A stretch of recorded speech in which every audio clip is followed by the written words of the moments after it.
Gary here with RideCache, bringing you today 10 general tips and tricks for navigating and getting the most out of your RideCache app and service.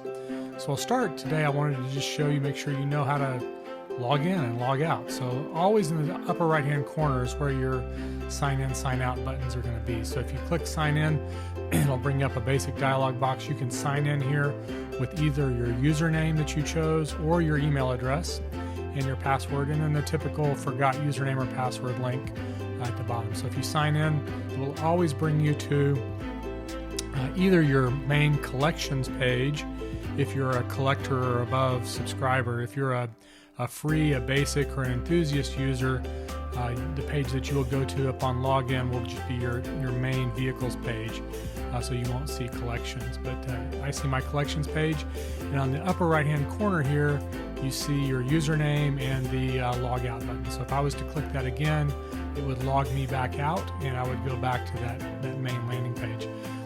Second thing that you'll see here that I wanted to point out, in the menu bar, in the top nav bar, is always your notifications. So you see here I've got a little bell with notifications and a 3.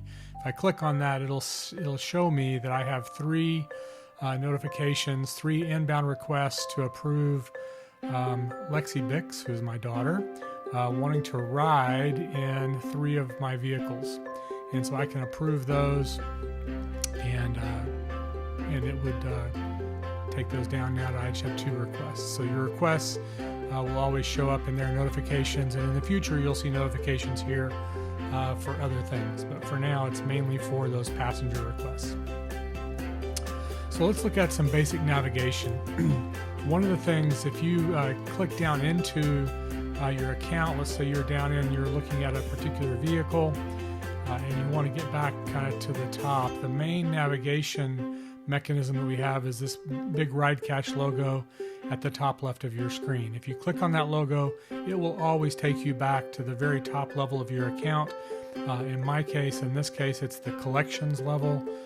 In your case, it may be your main collection where all your vehicles reside. But you can always click on that button and it will take you back to the top. You also have, since this is a web application, you can always use the browser navigation buttons as well. So I can use the back navigation button and the forward navigation button, and it will behave as you would expect in a web application. So the other thing I wanted to just mention quickly is the forms that you will see. Many of the forms in RideCache that come up will have these drop-down lists, and so you'll see a list, for, let's say, body electrical for a part, and body electrical, maybe you're adding a fog light.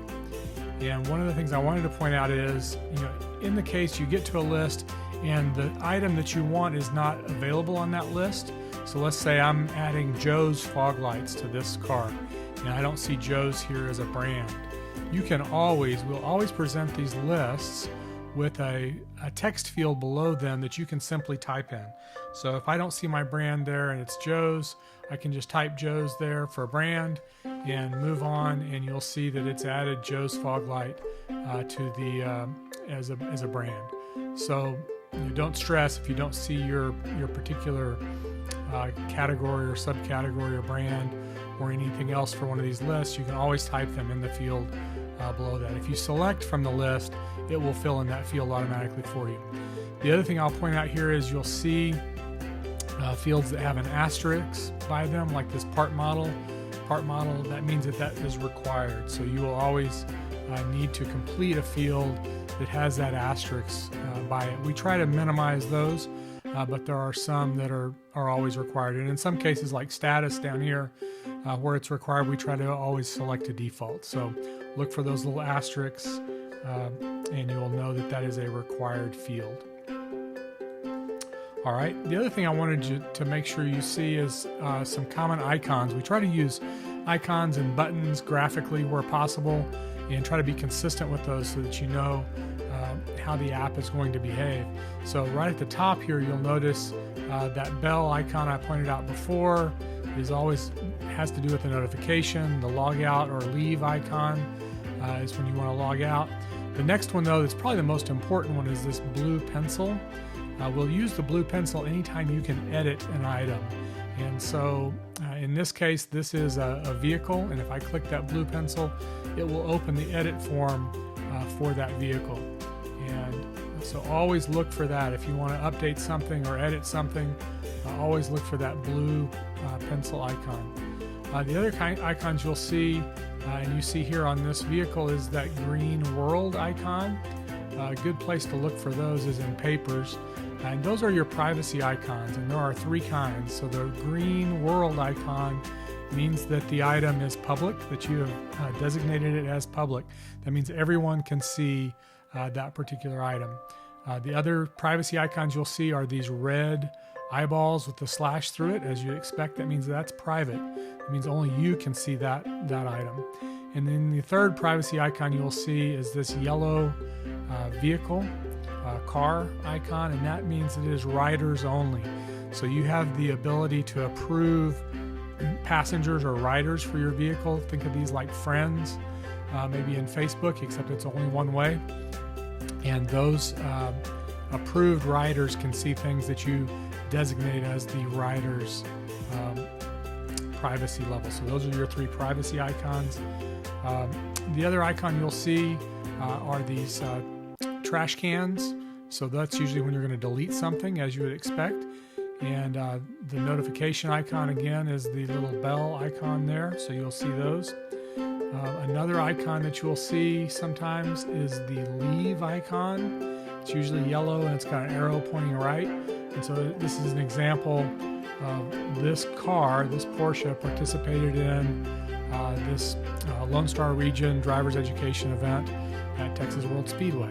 If, in fact, I did not take that car to that event, and I don't want that car to be associated with that event any longer, I could click that leave icon, and it would remove the vehicle from that event. And then finally, the last one that you'll see a lot is this close icon, the red X. It just simply closes a form or a window.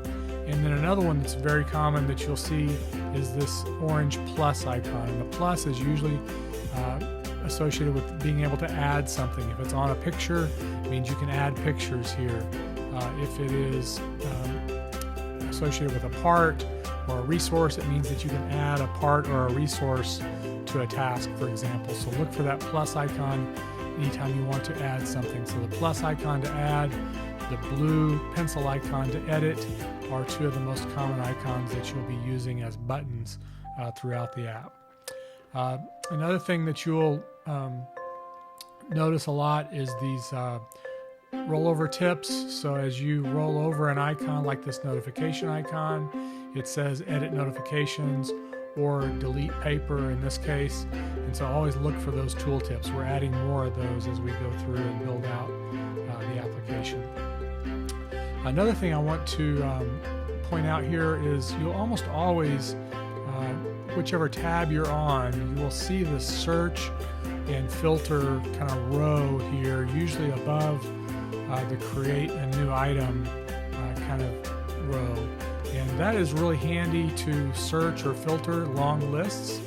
If you have a long list of items here, and let's say you want to quickly find in this parts list, well, what about, my battery? Where can I find my battery? I can just type BATT, and it very quickly filters down to everything that has a battery, which includes the battery for the car, but it also includes this camera that mentions a battery. So that's a good way to search. You can also search by status.